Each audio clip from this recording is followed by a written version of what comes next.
My name's Zoe Brown. I'm 55 and this is my picture framing business, shop front and workshop.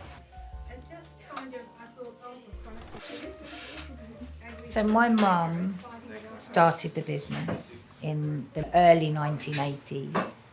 Her and her partner, then husband, Steve, had some framing done in a little shop in Blackheath, I think.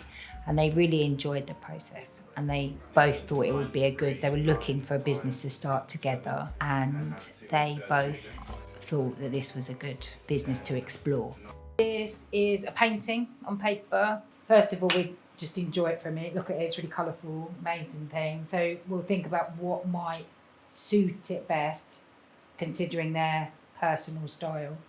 Now this, the first thing we might look at is the mounting, right? So what we're going to use to adhere the paper, to keep the paper flat, all that kind of thing. So here, because the paper has got quite wavy edges, so it's been torn, and that's quite a decorative feature, right? So a lot of people quite like to see that. Plus the artist has signed it really close to the edge of the paper. So we assume then that we need to give it a bit of space, and to do that we need to float it. So we're going to rest the paper like this onto a board, and we call that floating.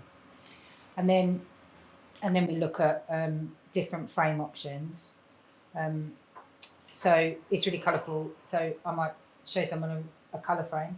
We paint these, pick out a colour, and that might be quite nice. But actually I think there's a bit much, weirdly, because it's already got lots of colours in here. And actually I know that the client has chosen a white frame, and that makes sense because it just lets the colours breathe. When they first started, they made the frames, they put the equipment for all the frames and made the frames in the basement of our house where we lived. I remember it being really noisy, and my mum made the frames herself. She did all the training, she made all the frames herself from the shop. As the business grew, it took about 2 years, I think, maybe a year and a half, they found this building, and it was, at the time, this area, buildings in Peckham, especially commercial buildings, a shop, were quite cheap. And we lived in South London. We're from New Cross, Deptford, which is not very far away from this workshop. And it was still an investment. They took a big risk, and they bought this shop. And then we had some personal things going on. My stepfather, my mum's husband, and they ran the shop together. He became quite ill. And that's when I stepped in to help. So about 10 years ago, 12 years ago, when Steve became quite ill, and Mum couldn't run the place on her own, I came to help. And that's where we are today. So he, unfortunately, horribly, he didn't survive. He was ill and he didn't survive. He died, and I stayed helping Mum through that, because it's we're a family. So I stepped in to help, and I'm still here. And Mum is, she's 75, so she's, in this early stages of just trying to, just stepping back a bit and retiring, although she does put in more hours than me probably sometimes. She's run the business on her own for 40 years, so it's hard work, so she wants to retire, so I can step in and pick up the slack.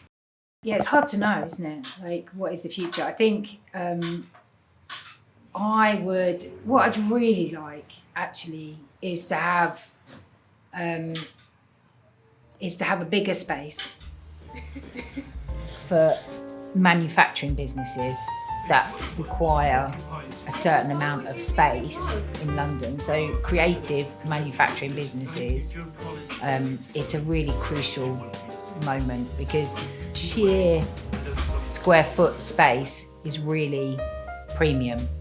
So a lot of businesses are having to move their manufacturing bases out of London because they can't afford the space to make the things that they need to make. So there are some really big logistical problems for businesses like ours. Like, I would like this business to be bigger, to grow. We're very busy, so it'd be really nice to have some more space to employ some more people, you know, just expand. But where do I expand to? In terms of like whether my daughter would want to take over the business, I don't see that really happening. You never know, but I can't see it. I don't know, it's interesting. Future is interesting, isn't it? Like my mum worked, it's a very different business now to the one that my mum started. So it will be interesting to see what it looks like in 10 years' time. If it, I imagine, I can't imagine it doesn't exist, but you know, you never know anything. But if it did look a little bit more like what I described, a kind of more creative manufacturing hub, I'd be really happy. Yeah. It already looks like that to me. I wasn't recording. What you're joking. Ruben, I've seen you hit that pause a few times. Imagine you didn't record the interview. Stop. I could cry, bro. Go ahead.